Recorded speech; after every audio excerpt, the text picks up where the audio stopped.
everybody, and welcome along to this edition of SportsView on TV. Good evening, Derwynne. How are you? I'm good, thanks, Pat. How are you? Great form, and Joe will be in soon. He just rang my producer remotely, but he has all the information to come in when he's ready. But this special greeting to our producer of our program. Without her, we wouldn't be on air. I can tell you that much on air, definitely. Anyway, tonight on the show, we're going to be covering soccer, obviously, and golf, rugby, and tennis, and whatever else runs into our mind. But over the weekend, as you know, except you're under a rock, the Premiership, as they mention on all the information, the best league in the world. But do they have the best teams on the world in the league? That's shin for another day, I suppose. That's a matter of opinion, anyway.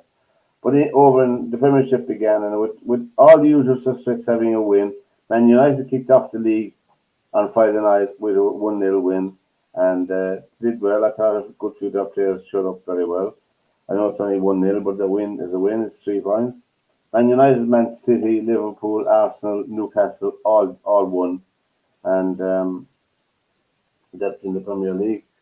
Burnley are having a terrific start to the season. Of course, the final two teams in the Premiership are just after kicking off. That's Leicester City and Tottenham Hotspur. Leicester have their new player by the name of Kid. He just arrived from Tottenham today. He's on the team sheet, but he's sitting in with the players anyway, so he's a new player. The evergreen Jamie Vardy is up front for Leicester City. Wow. I noticed in Tottenham Hotspur, of the 11 players on the pitch tonight for Tottenham Hotspur, only 2 are English players. So that's noticeable. But I suppose, Derwynne, on a note, on a different note, the overshadowing of the 116 charges against Man City, we spoke about it before, that the FA are not dealing with, is going on a long time, and they have not been dealt with. They overshadow a lot because there's a threat now to Leicester City that they are facing deduction of points as well. It seems that almost every club can be deducted points except Man City. All the other clubs can be brought to book except Man City. And yesterday they played Chelsea in Stamford Bridge, and they had a good 2-0 win. But both Chelsea and Man City have almost the equivalent of 100 players between the club on their books. 100 players between them. 47 and 48, so that's nearly 100 players. Surely be the goodness, that's outside the rules. That's nearly 10 Premiership teams, 20 Premiership teams between 2 clubs. Surely be the goodness. That is not acceptable. Well, the only way it's ever going to get sorted is if the other teams just refuse to pay the fines and lose the point. Because you can't have one rule for X and one rule for another. Because Man City are getting away with blue murder here. There's been a good few articles over the weekend on newspapers, particularly on the Express, the Express in England and the Times. 2 very, very, very good articles written on the whole debacle. And as you said, I think it's overshadowing the whole thing, and it's a nonsense, and it should not be tolerated. I think that I don't know what's going to happen in the end. It will have to be dealt with sometime. Well, it's got to, hasn't it? Or again, it's just. I mean, it's just not right. It's so unfair. It's crazy. I mean, Everton last year, they nearly went down because of what went on. Yeah. Like you just said there, you got, I think, Leicester, isn't it? Have got issues. Leicester City are threatened now. With Leicester City are being threatened with points deduction. Yeah. And I mean, you can't. How can one club be so exempt from it, and not? And that one club is actually one of the biggest culprits of all of it. That's true. That's true. So I guess the bigger the club, easier it is to be allowed to I'm going to say cheat for want of a better word, but flaunt the laws then, whatever we want to call it. Well, as you said, it's beginning to look like one law for everybody else and one law for one club. Anyway, I don't know what the outcome will be, but it has to be resolved very, very soon. You know. Well, I know one of the articles was saying that City should be relegated. I think to the second division, wasn't it? Yeah. I mean, I Well, wonder if you Guardiola sticks around if they were relegated to the second division. well you saw it in Italy when Juventus, one of the biggest clubs in Italy, were demoted Yeah. a couple of years back. You know, and they were as big, if not bigger, more influential than Man City are in England. So I mean, really and truly, I think that if they were relegated to the second division for their transgressions, it would send a very, very strong message, you know, that they would be. Good evening, Joseph.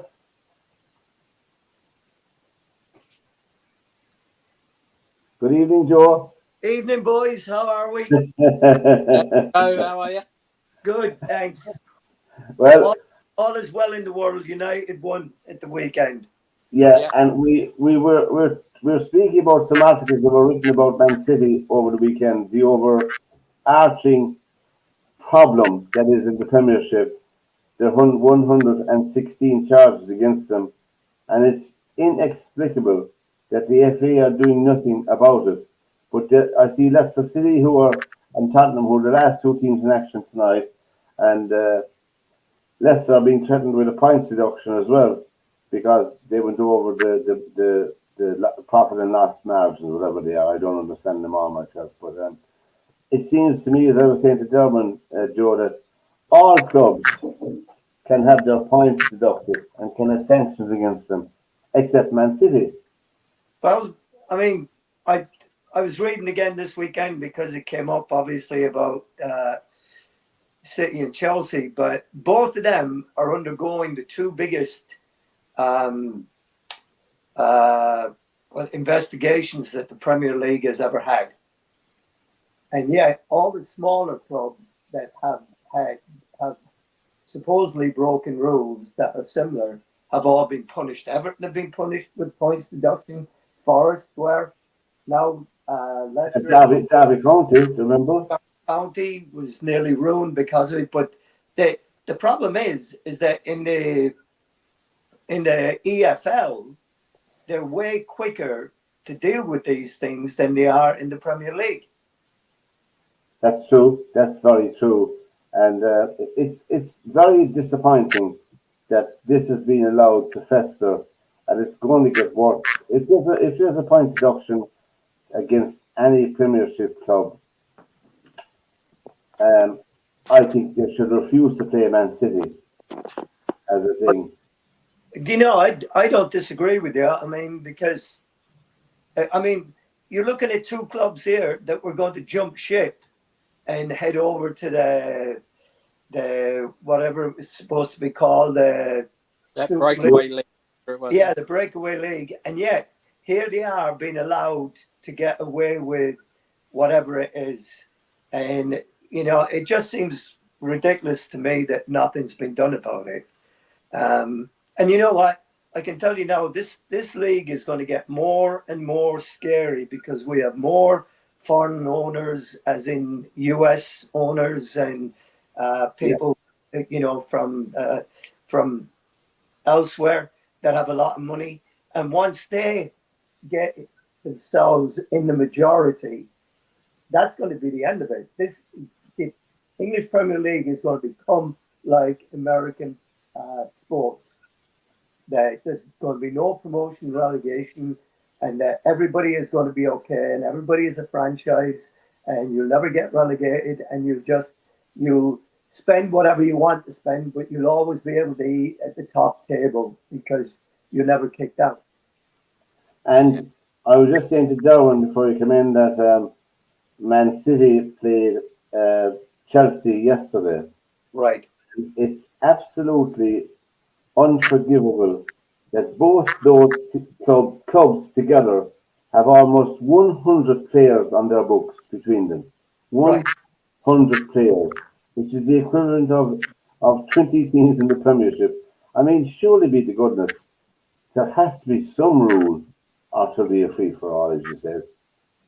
Well, you would imagine that at some point, but I mean, Chelsea are going around spending money like drunken sailors, and they're under investigation. So how can you allow that to happen and do these things that that they're doing, and yet nobody else is able to do it? I mean, it just sounds ridiculous to me. Yeah, there was some great articles in the papers over the weekend. I'm going to catch up on them during the week, but one of them that's very good. His name escapes the sports writer in the Mail on Sunday. About at the moment now, he said all you have attending Premiership matches because of the price of tickets are Right. middle-aged men. With I don't count myself as a middle-aged man. I'm only a young fella, but middle-aged men at the matches. There's no kids anymore, no families anymore. They can't afford to go there. Middle-aged men and the corporate sector. That's it. But that's American sports for you. I mean, you look at it; they're all adults that are there. There are a few kids every now and again, but it's mostly you go to football games and what have you, because the price of season tickets are they're exorbitant. And Joe, you might be able to tell us the price of a ticket from this clip there. In the light of Leicester City back in the Premiership, we want to show you an old memory. Waters! Oh yes! Oh yes for the youngster! Oh! He'll remember that all his life! What a way to start your career in big time football! Oh! He was in his own half, so he's alright.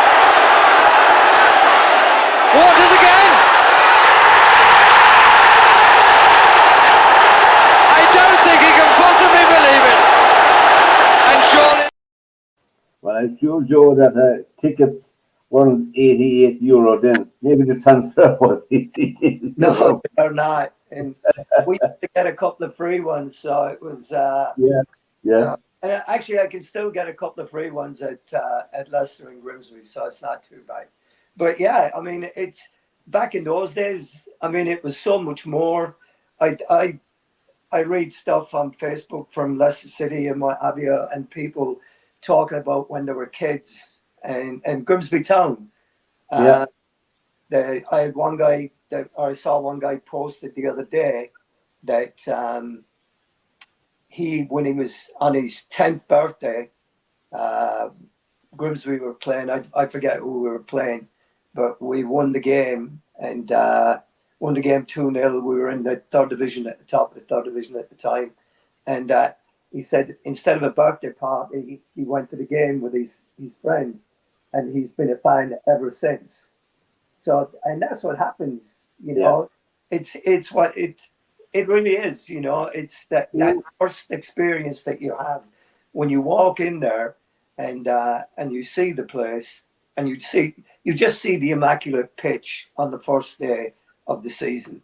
Now it's every game looks like that, but for us, until October, the pitches look great. After that, They were brown. Brown pitches. Oh yeah. So, you only with the grass. And you had to score those 2 goals against Man United as well, didn't you? yeah, I wish. But so there's some very good articles for people who would like that kind of thing. You can get them online if you didn't buy the newspaper. But anyway, and I think that the soul of the game is in jeopardy. As you said, we don't want to become like 20 franchises in the Premiership. Do what you like and spend as much as you like, sink or swim, money wise. It's nearly gone that way. And I suppose when you had experts writing, soccer experts who know a lot more than I do about the game, writing over the weekend that quite a few of them are going for Arsenal to win the title. I think they're going on. They are a good team. They are terrific. I think they are a good team. And I think they will challenge Man City for the title. That's only my opinion. I don't know. I don't know myself. To be honest, I watched that. I watched all the games over the weekend. Yeah. And I watched Arsenal. And to be honest, I mean, Wolves, gave as good as they got. So, and I mean, Arsenal came out in the finish and won, and probably just deservedly they won. But then I watched the Man City Chelsea game, and the thing that struck me, I don't know what you lads thought about it, but it looked to me like Man City didn't even get out of second gear. Yeah, they were strolling, weren't they? Yeah, it was strolling.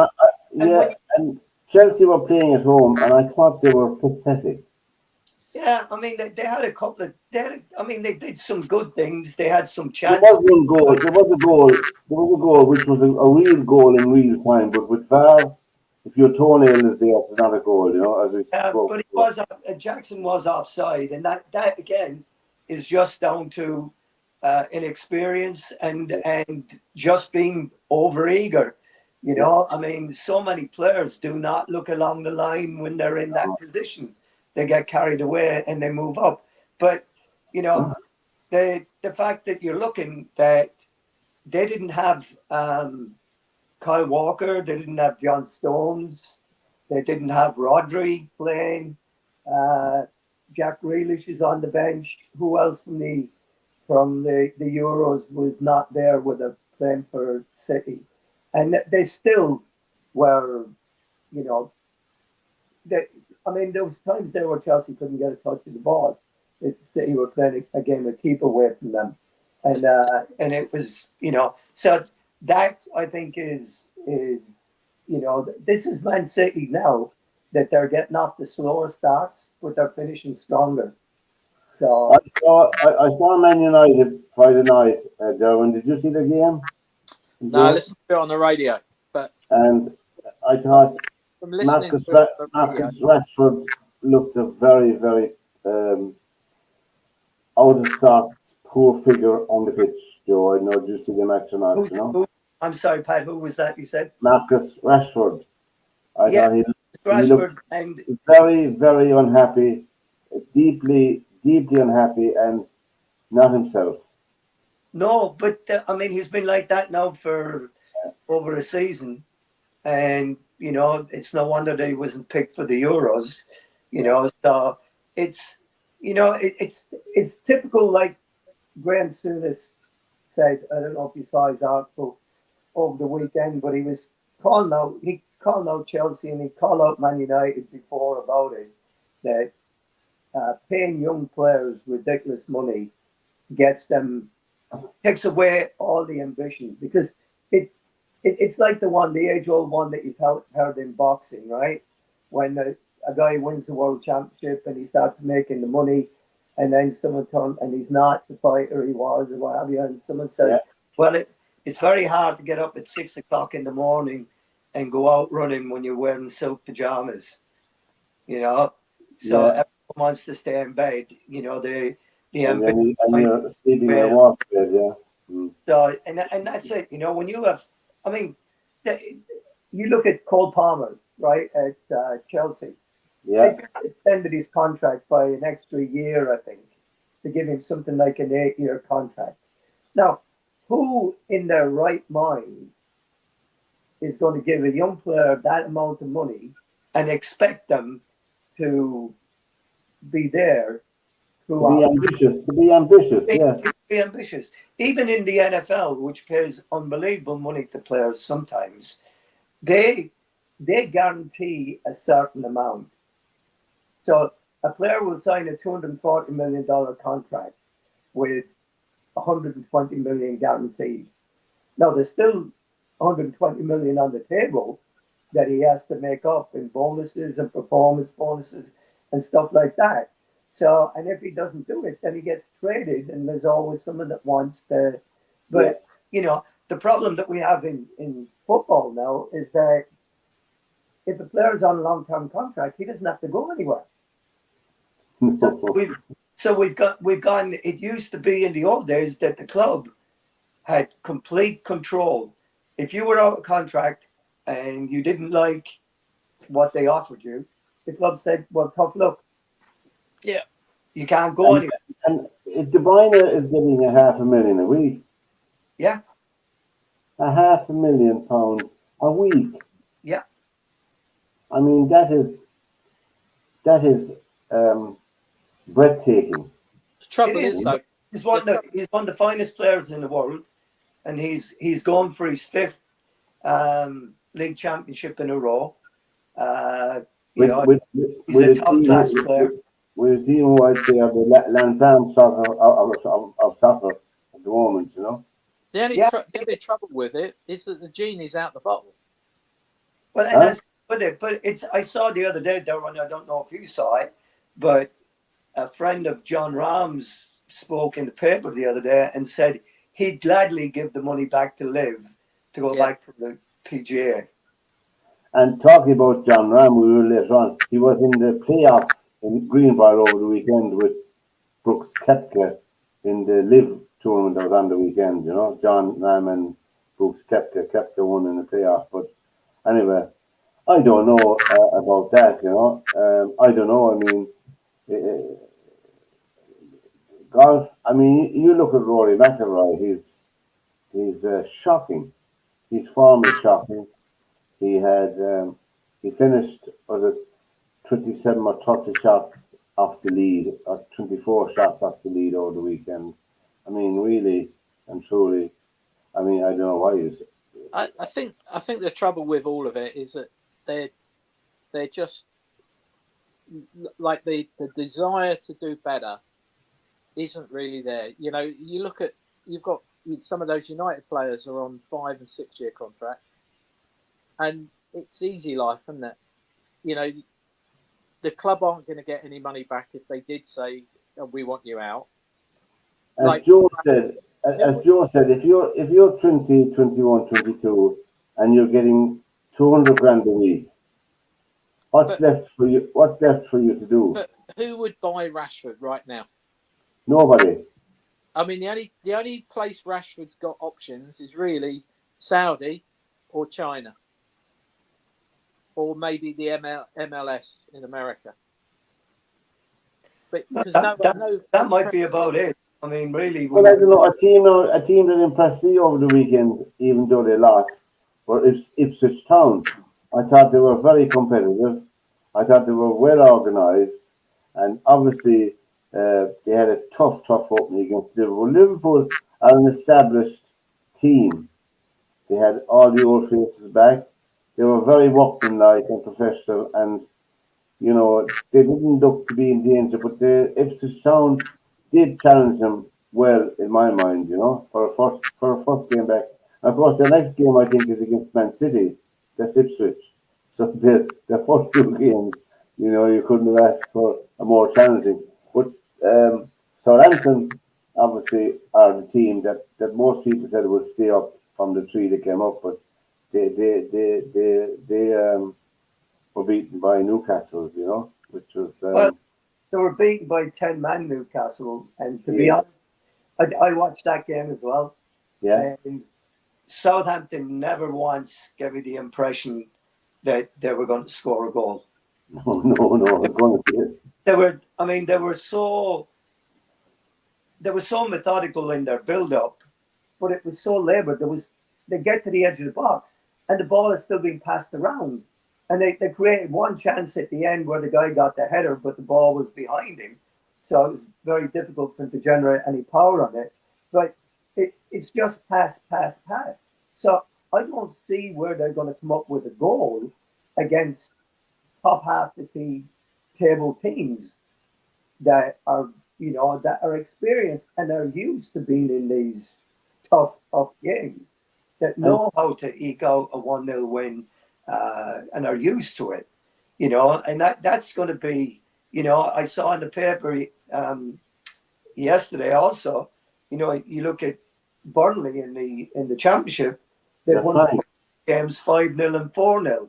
Yeah. And the guy made the comment, yeah, and Burnley need a league between the Premier League and the Championship to play in. Because they're not good enough for one, too good for the other. Yeah, So yeah.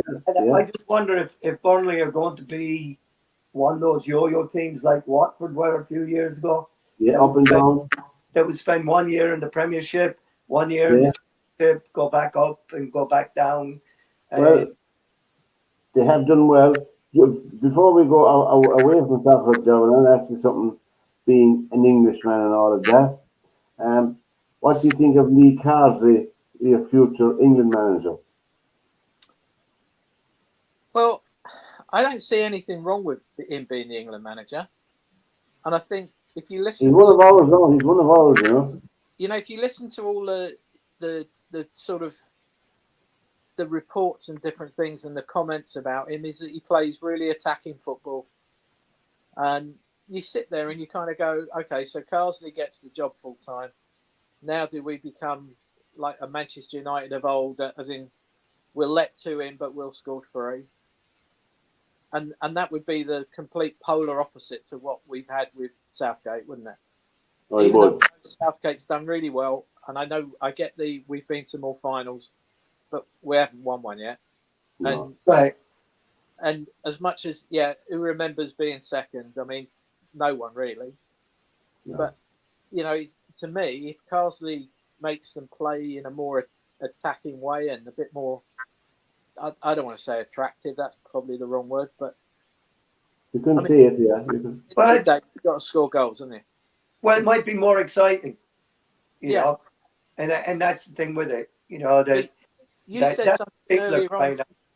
You said know, something earlier on, Joe, that was really interesting, because to me, everybody over here talks about what Guardiola's done to football, how he's made it a different sport in Britain and it's a better game of football and all the rest of it. And when you watch like Southampton the other day, where you were saying they get to the penalty box and they just pass it sideways, backwards, sideways, backwards, sideways, backwards. There's no penetration to score a goal. But you sit there and everybody's copying Guardiola because he's got the magic formula. He hasn't. He's just got an unbelievable squad of some of the best players in Europe, hasn't he? Yeah, if every manager in the Premiership had 47 players to pick from, they'd be able to put out a good 11 every time. But let's face it, out of his squad of 47, most of them are internationals. Yeah, and they're very true. They're not just in my opinion, they were talking about that in one of the sports shows. I was this over the weekend. The best manager in club football today is Carlo Ancelotti. He's head and shoulders above anything else. But again, it's hard to say that because Ancelotti has just got Mbappe. He just got Jude Bellingham. He's already got Vinicius Jr. He's got all of these guys, and Real Madrid, they spend a fortune as well on players. So they were held to a draw over the weekend by Mallorca. Right. So but it goes back to what we've said many times on this show. Could Guardiola take a Portsmouth and Ipswich Town and keep them in the league? Could he take a good, not a good second division team, but could he take a normal second division team and make them go up through the divisions to the Premier League? Because I don't think he could. Because he's got bottomless pockets. There's no end to the pocket. He can go and buy whoever he wants. He's got a squad that are, let's face it, he could put 2 teams out and they'd still be in the top 4 in the Premier League, couldn't he? Probably right. He's signed 2 players now. He signed Jerry Doku last year. Yeah. And he signed the Brazilian this year, right? Both of them cost 40 to 50 million. Yeah. And that's just on outside players. And he already has Jack Grealish sitting on the bench. And he's got Phil Foden. And, what, did Foden come on as a sub yesterday, or did he play? He came on as a sub.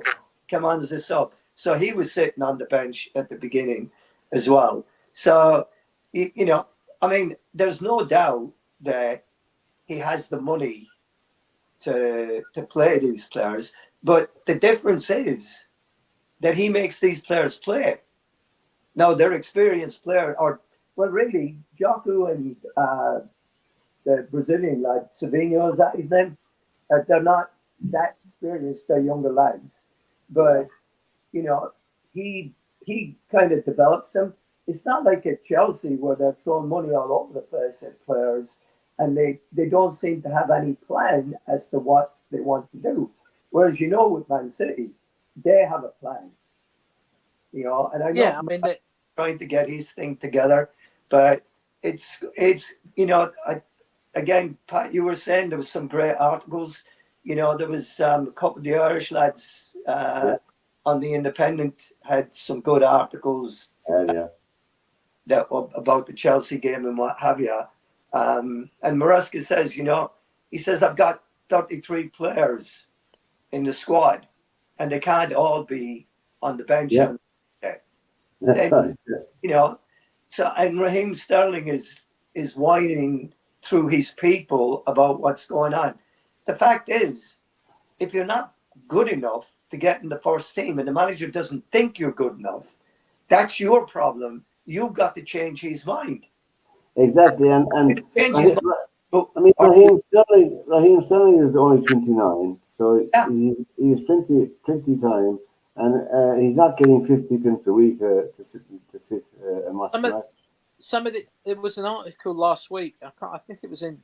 I want to say the Telegraph. I think it was Henry Winters was saying that some of these players have got it in their contracts now that if you drop me, you can't put me in the reserve team to go and play Blackpool because of if I get clobbered by a clumsy defender and I'm out of the game. So that they're only allowed to play in Premier League matches. They're not allowed to be shipped off to go and play with the reserves against Blackpool. As you said, we must wish the Nottingham Forest player who got a very, very serious injury in the match on Saturday, Forest against Bournemouth. If that's in players' contract, why are clubs agreeing to stuff like that? I mean, I don't know. Agree to that, would you? The short answer, I don't know the short answer. Joe, one of your clubs, Grimsby, had a good home win, 3-2 against Cheltenham. They did. And a roller coaster of a game, they went 2-0 ahead, and then they were pegged back to 2-2. Yeah. The last minute of the game, the funny thing? The guy scored the winner on his birthday with a header, a great header. The funny thing about that match, Joe, I was dipping in and out of Grimsby Town and Cheltenham, and every time I went back to it, there was a goal score. I didn't see any of the goals. But I can say I saw some of the match. There's Grimsby Town did a good home win. They needed that. They lost their opening match, but Wrexham drew 0-0 away to Bolton Wanderers, and that was a handy one. And anyway, our own back here, Joe, in the FAI Cup, Treaty United were playing Pike Rovers in the last 16, and obviously they beat Pike Rovers 7-0, which was, I suppose, the gulf between senior soccer and junior soccer. To me, was very apparent in that match because, I mean, if you're a full-time player, you have a level of fitness, that part-time player doesn't have. That's a no-brainer. So they beat them 7-0. It wasn't their biggest loss ever, but because they lost 8-0 to another team. I mean, the thing is, though, Pat, you've got to be realistic here as well. I watched that as well, and actually, I nearly said to you a couple of weeks ago when they both qualified, I nearly said, what would the chances be of Pike playing Treaty and being drawn against Treaty? So, but the realistic part of it is that Treaty are halfway through their season. Pike have only just started. They didn't start really yet. They were missing some players, but the real reality, and people don't understand it. And I read an article by Tommy Barrett a few years ago when they were talking about junior soccer compared to League of Ireland soccer and what have you.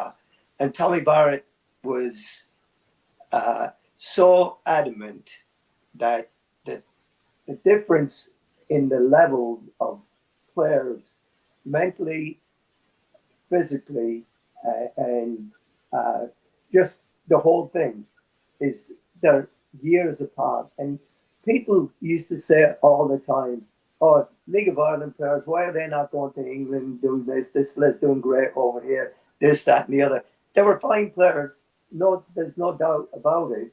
Yeah. But English scouts scoured Ireland for good players. And all our best players ended up over there, right? Yeah. There were one or two that got missed in the beginning, but they got picked up later. And there was players that were bought over there. Like the likes of Tony Dunn and the likes of Owen Hand and Paddy Mulligan, all guys that I'm well aware of. But for every one of them that was brought over, guys that were brought over also, that didn't make it and ended up coming back home.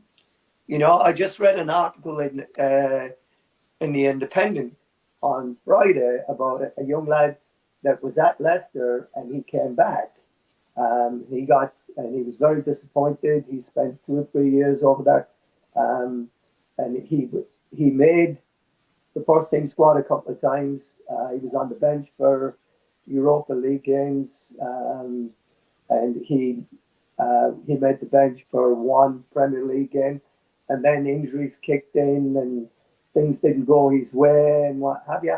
Well, I can tell you that happens every day in a Premier League situation. Right. And he was talking about, to go back to your point earlier, he was talking about, well, he was told that there were going to be friendlies organised so they could play, and the friendlies were never organised, and so on and so forth. So to your point, Derwynne, that's what's happening now, is that these guys will not play against lower league opposition. Yeah. They will only play against first teams behind closed doors practices. Yeah. Practice games. And that's different. So when anybody thinks about this, every day you're in a professional environment is a day of competition. And if you're not at your best, you're losing ground on everyone else around you. That's the reality of it right there. And people make it in professional sports because they have the whole thing going for them. They have the ability, they've got the skill, they've got the technical, they've got the speed, they've got the psychology of it. Got the mentality too, yeah. And they all have it. In League of Ireland, as you well know, Joe, County Kerry here in Ireland and Derwynne for the as well, is a hotbed of Gaelic football. There's very few sports played in Kerry apart from football, Gaelic football. But Kerry FC joined the first division last year, and they're holding their own, which is a testament to the people in soccer down in Kerry. Over the weekend, they were playing Bohemians in the FAI Cup in Kerry. They got a home draw in the last 16, and it ended 2-2, and they lost out in a penalty shootout. But no disgrace, they did extremely well. The excitement, full house, sold out.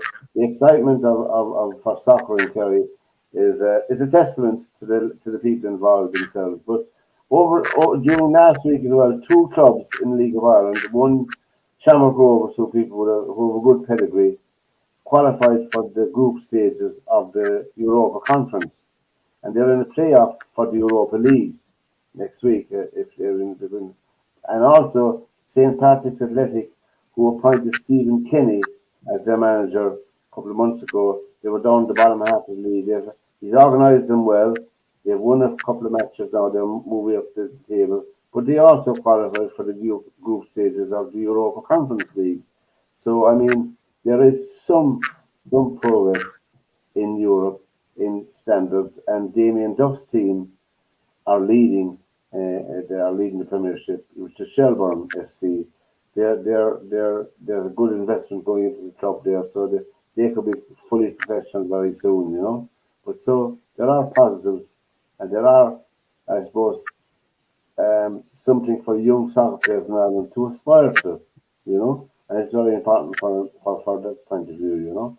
Well, it's very important, you know, because if you don't have those teams that are successful, then you lose the grassroots of it, because not everybody can make it across the water. You know, not everybody comes to their not that it's not even their prime, but some players just get lost in the shuffle for whatever reason, for their size or their speed or their physicality at that time in their life. And eventually, as a little bit more mature player, they find that, and then they get their move because they've put the whole package together and they look like the real deal. And now we've got so many good managers in the League of Ireland that it really is. I mean, the next step are the facilities that they have to have in that. I mean, it's not like being up at Jackman Park and using the back wall of the old flats to go to remember that in the Markets Field, going down to the corner and using that, at the back of the old maternity hospital or the shoe factory. So, the facilities have to be better to encourage people to come. The training facilities have to be better. And I saw an article yesterday which speaks about all sports, really. And this was from the Olympics. A boxing club in, I think it was Dublin, says, we have so many kids now wanting to come and box, and girls as well as boys. He said, we just don't have enough equipment to give to all of them. So one of those clubs would be Kelly Harrington's old club, city club. But I mean, I must tell you that the halftime score, SportsView is the program here on Monday, the 19th of August, and we're on air as Leicester City and Tottenham reached halftime, and Tottenham are 1-0 up at halftime against Leicester. So, I mean, it's a tight match. Anyway, before we finish up, almost 34 years to the day this happened in soccer. Timofte, Dynamo Bucharest, midfield player, to step forward. The sequence now is that if he should miss this, and Ireland's last penalty taker should score, then the match of the progress are Ireland's. Timofte against Bonner.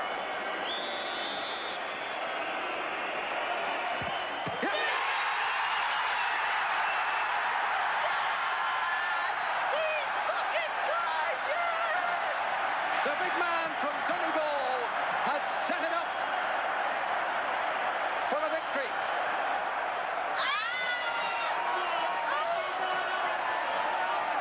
This is the moment that he'll treasure for the rest of his days, I'm sure.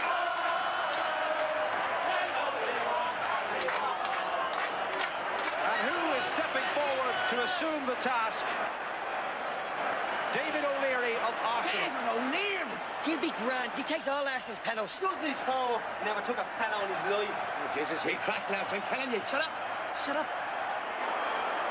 In his 52nd international appearance, David O'Leary is entrusted with the responsibility of taking the penalty that could send Ireland into the quarter-finals of the World Cup. This kick can decide it all. The nation holds its breath. Yes!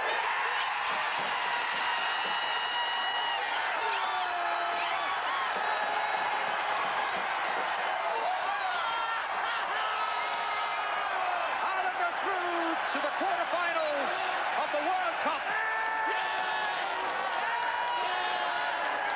This is the kick that sent Ireland through to the World Cup quarter. What a goal! I love Ireland. Ireland, so do I. I love Ireland, Maggie. After extra time, and in the high drama of the finale, He can nail me to the bed anytime he wants! I love Sinead, love. Well, that was So, it's was that from the snapper or the commitments? I don't know, sure, but I found it on the weekend. I thought it was very funny. Oh, it's hilarious. I've read both books. I've seen Yeah. old movies as well, and Yeah. it was so. Roddy Doyle is something else with the way he writes.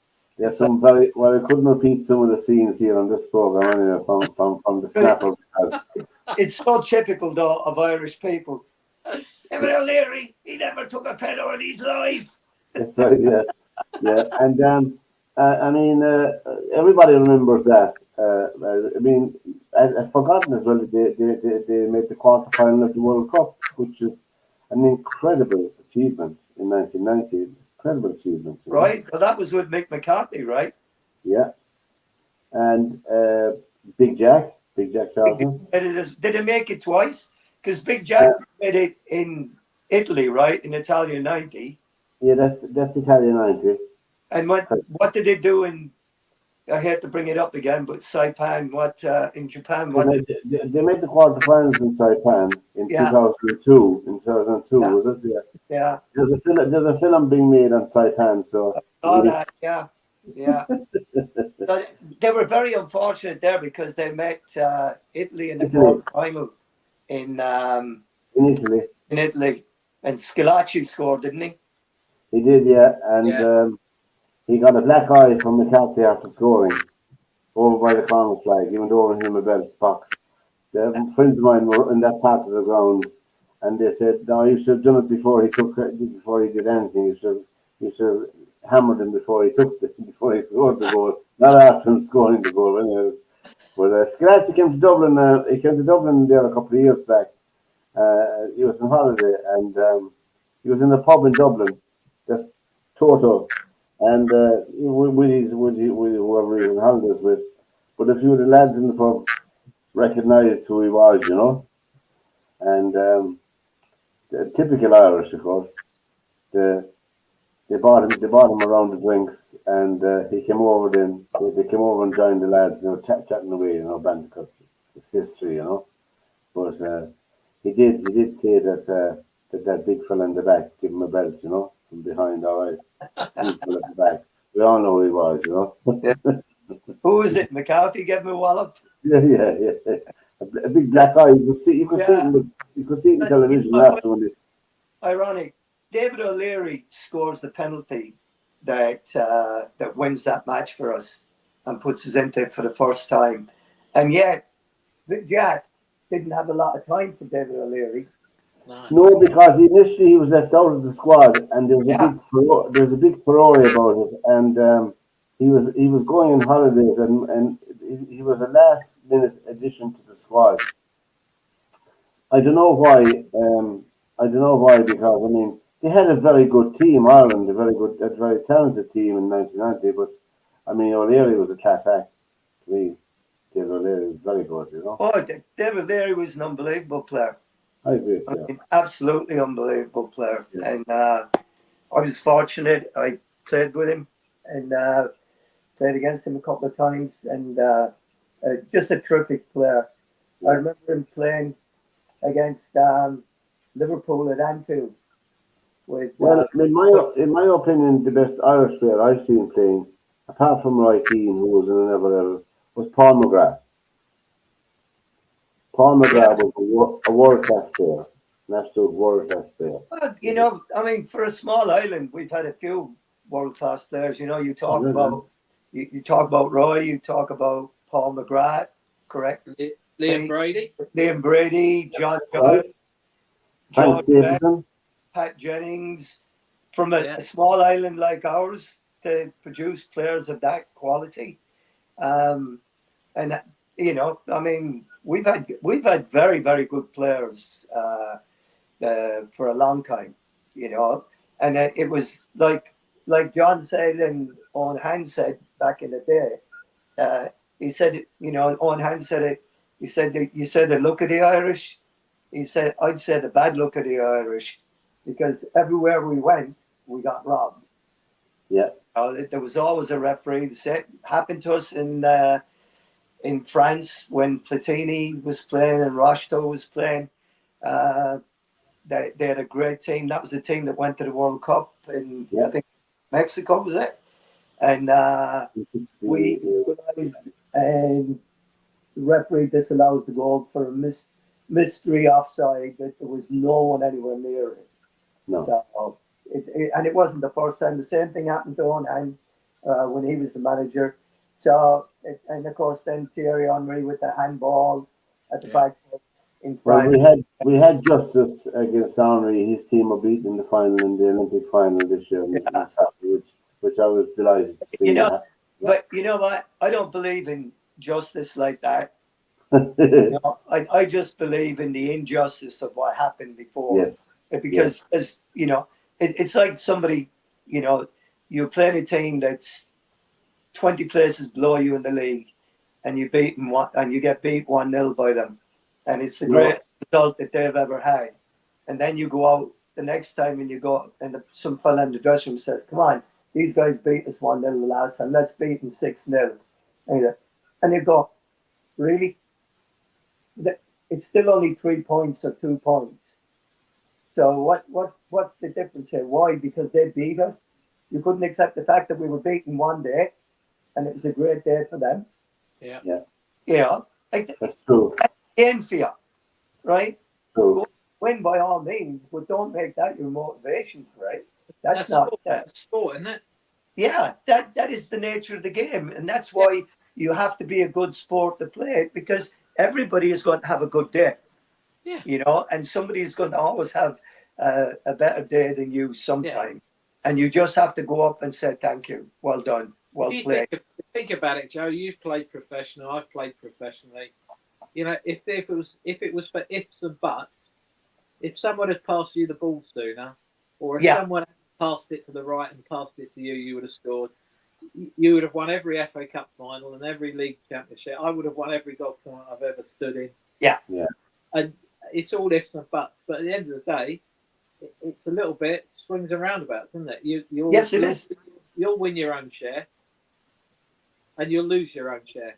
I mean, and that's it. And that's what I say all the time. You know, about people that having to go at referees and stuff like that. You know, decisions even themselves out over the course of the season and what have you. You know, you'd like to think it would, you know, and you know, and the thing that amazes me is that there's 22 players on the field at any one time, right?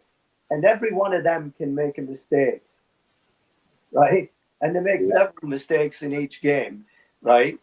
But when a referee makes a mistake, it's highlighted, and it becomes, we lost the game because of that, you know, because of this, that, or VAR, or whatever it is. And the reality is that every other participant in the game has made mistakes as well, but got away with it. You know? I suppose the only player on the team, if they make a mistake, where it's spoken about, is the goalkeeper. Well, and we saw with it, right? When he looked out a couple of times yesterday at for Man City. He did not look on his game yesterday. No. But they weren't threatened. They weren't threatened even in Stamford Bridge. And I think I thought Chelsea would be a team for the top four. I know it's only one game, but the way they played against Man City, as you said, Man City were only in second gear.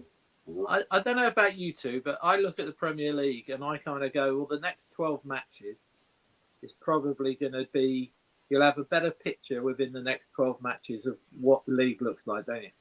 Yeah. And, you know, as much as everybody, like we're all saying about City and that they could put 2 teams out, if not 3 teams out, and still do well in the Premier League.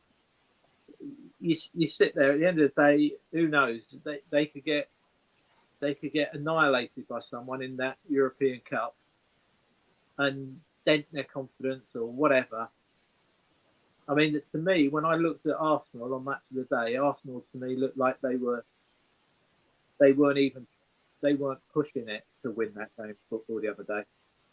City looked like they weren't at 100%. They weren't amazing, were they?